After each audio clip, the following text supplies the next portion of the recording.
Bienvenidos a esta presentación sobre el perceptrón. Este modelo es algo muy sencillo, pero representa uno de los pilares fundamentales en el desarrollo de la inteligencia artificial. Y hoy lo vamos a ver desde su historia hasta su implementación práctica. Todo comienza con Frank Rosenblatt. Él propuso el perceptrón en 1958. Claro que en ese tiempo era una máquina que había que construir, ¿verdad? No había una computadora capaz de emular el proceso matemático. Y la idea era simple, ¿verdad? Un sistema que aprendiera a clasificar datos de forma automática. Y aunque al inicio pues era muy limitado, básicamente esta máquina se convirtió en la base de las redes neuronales modernas. El perceptrón se inspira en la biología de las neuronas, ¿verdad?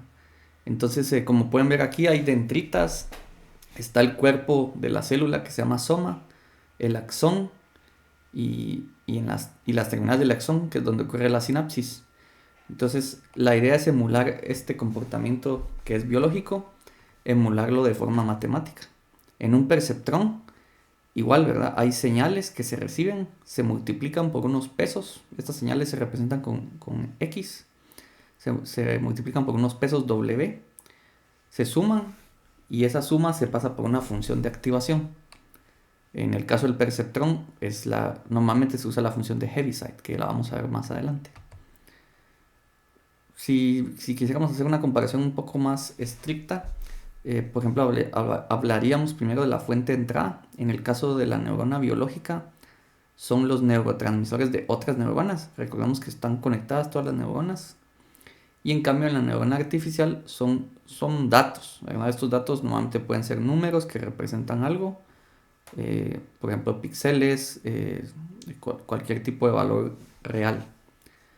Luego hay un mecanismo de peso en ambos sistemas. En la neurona biológica hay algo que se llama plasticidad o fuerza sináptica. Y es que ya lo sabemos, ¿verdad? Mientras más se usa una neurona, se establecen más conexiones neuronales y digamos que mejora la velocidad de la transmisión. En cambio, en la neurona artificial son unos pesos que se ajustan, ¿verdad? Son valores y que pues hay un proceso de entrenamiento en el que estos valores deben ser aprendidos. Luego hay un núcleo de procesamiento. En la neurona biológica, pues el soma integra esas señales. Y en cambio en la neurona artificial es la suma, ¿verdad? Se suma la multiplicación de los valores con los pesos. Se suma un sesgo también normalmente, que es el valor de W0 que observamos en la presentación anterior. Y finalmente también hay una activación. En la neurona biológica esta activación realmente es un umbral, ¿verdad? Hay un umbral de potencial en el que si llega a ese umbral pues se establece una acción y si no, la señal digamos que no pasa a la siguiente neurona. En el caso de la neurona artificial y del perceptrón concretamente es una función Heaviside que básicamente convierte el resultado en una salida binaria. Y la salida pues, de la neurona biológica es el axón, donde se provoca la sinapsis y luego se conecta a la siguiente neurona. Mientras que en el perceptrón, pues hasta ahí acaba, ¿verdad? Ya en las neuronas, pues alguien descubrió que si conectaba más, pues podrían ocurrir cosas un poquito más complejas. Eh, entonces, como hemos visto, están los datos de entrada que se representan con un vector X. Aquí cada componente está con X y un subíndice. Y está un vector de parámetros, que en este caso se representa con W.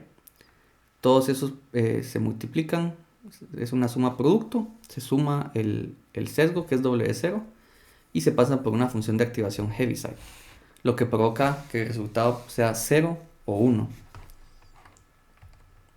Entonces, bueno, y entonces eso significa que podemos usar el perceptrón para clasificar datos en dos clases, ¿verdad? Una clase puede ser 0 y otra clase puede ser 1. Nosotros podemos definir qué clase, qué representa el 0 y qué representa el 1. ¿Cómo funciona la activación de Heaviside? Primero, pues hemos visto que la suma ponderada, que lo vamos a representar con z, se pasa por la función Heaviside, h de z. Heaviside lo que hace es que si el valor de z es negativo, nos va a arrojar un valor de 0. Y si el valor de z es cero o, o mayor a, o mayor a cero, ¿verdad? Si es positivo, nos va a dar un valor de 1. Entonces, básicamente Heaviside convierte cualquier número que entre en ya sea 0 o 1, dependiendo si es negativo o positivo.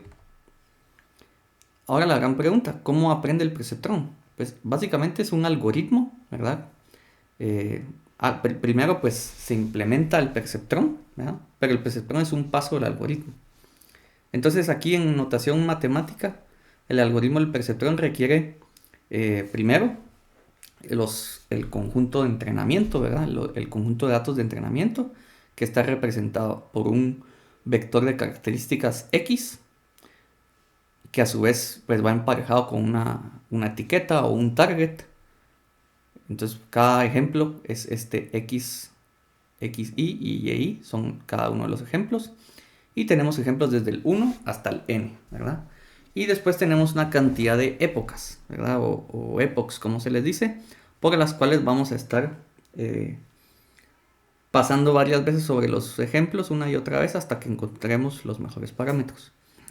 Se inicia, valga la redundancia, inicializando los parámetros en cero, ¿verdad? Esa es en la versión más simple. En este caso aquí en vez de W se está usando la variable θ, pero es equivalente. Entonces el vector de parámetros se inicializa en cero y el sesgo o el intercepto o el escalar, que es θ0 equivalente a W sub 0, se inicializa en cero. Entonces hay dos ciclos, ¿verdad? Primero, el primer ciclo es para cada una de las épocas. Entonces, para cada una de las épocas y para cada uno de los ejemplos, vamos a hacer lo siguiente. Vamos a multiplicar el valor de la etiqueta por la suma ponderada. Y vamos a preguntar si esto es menor o igual a 0. Si esto es menor o igual a 0, si esto se cumple, entonces vamos a actualizar los parámetros, ¿ya? Cuando es menor a 0, lo que quiere decir es que hay un error. Entonces, cada vez que el perceptrón detecta que hay un error, va a actualizar los parámetros para ir acercándose a encontrar ese clasificador lineal binario ideal.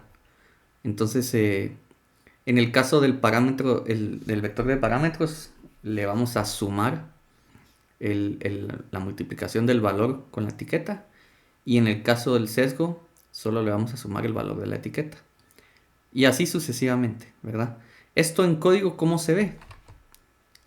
Bueno, primero deberíamos preguntarnos cómo estarían los datos, ¿verdad? Entonces, un ejemplo de datos linealmente separables, porque el perceptrón está limitado a datos linealmente separables, ¿verdad? Datos que no tienen linealidad, ya el perceptrón se queda corto y es necesario pues otros métodos que después en el tiempo se desarrollaron y que los vamos a explicar en otros videos.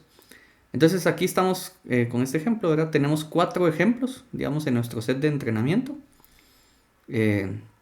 2 puntos de color azul etiquetados con +1 y 2 puntos de color rojo etiquetados con -1. Entonces vemos que son linealmente separables, ¿verdad? Porque simplemente con trazar una línea aquí, sin especificar realmente la pendiente exacta, sabemos que hay forma de separarlos. Entonces, es bastante sencilla la implementación, ya en código, por ejemplo en Python. Primero lo que tenemos que hacer es calcular una función que genera una predicción en base a los parámetros, ¿verdad? Básicamente es la función que calcula la predicción cuando nosotros le pasamos los parámetros. Los parámetros son 3, ¿verdad? El vector de entrada, X, y los vectores de parámetros. En este caso θ y θ sub 0. Y nos va a regresar o -1 o 1. Habíamos dicho que Heaviside regresa 0 o 1, ¿verdad? Pero la función se puede modificar. No, digamos, el perceptrón lo podríamos usar no simplemente una versión modificada de Heaviside, que sería -1, 1. Y así deberíamos clasificar también nuestras etiquetas. Si se dan cuenta aquí, nuestras etiquetas están o son 1 o son -1, ¿verdad? Entonces por eso estamos usando esta versión modificada. Aquí simplemente estamos definiendo una lista vacía.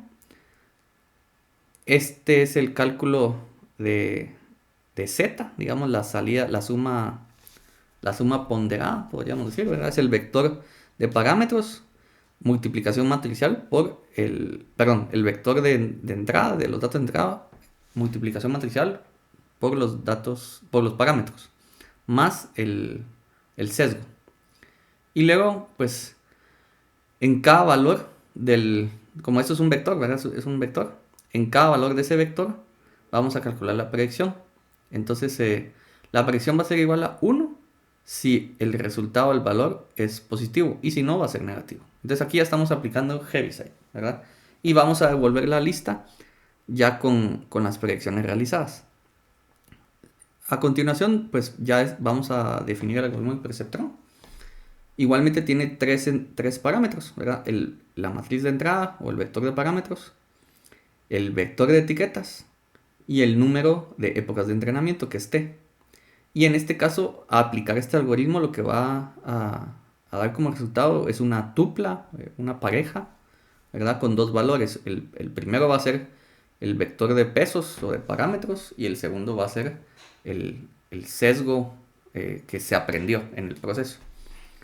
Entonces, aquí está la parte de la inicialización, ¿verdad? Dijimos que al inicio en el algoritmo, como les mostré aquí, tanto teta como teta sub 0 se inicializan en 0. Entonces aquí están, teta es una matriz, ¿verdad? Que tiene que tener cierta forma. Y teta sub 0 es un escalar. Y luego para cada época y para cada ejemplo, que es lo que es equivalente a las siguientes líneas del algoritmo, vamos a hacer la pregunta, ¿verdad? Si al multiplicarle el valor de la etiqueta del ejemplo correspondiente por la suma ponderada, ¿verdad? Que en este caso estamos usando es el producto punto entre teta y el componente correspondiente de x más teta sub 0. Si esto es menor o igual a 0, entonces actualizamos los parámetros y devolvemos al finalizar los dos ciclos los parámetros. Entonces, esa es la forma de implementar Perceptron. Es muy sencillo. En los comentarios les dejo un notebook en el que van a poder revisar y correr, ejecutar el código en Google Colab para el que desee entrar al detalle. Muchas gracias.